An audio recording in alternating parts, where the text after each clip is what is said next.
Takže ďalší pokus, ktorý si spravíme, bude dichromanová sopka. V podstate budeme potrebovať dichroman, špajdu a zápalky.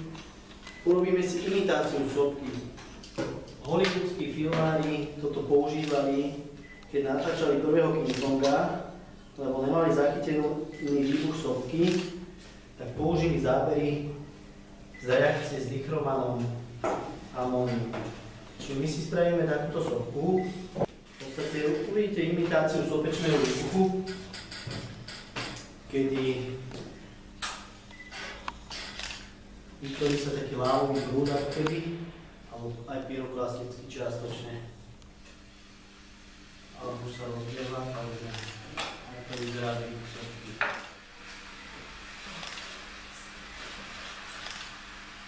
Pekne sa zapaluje dokola.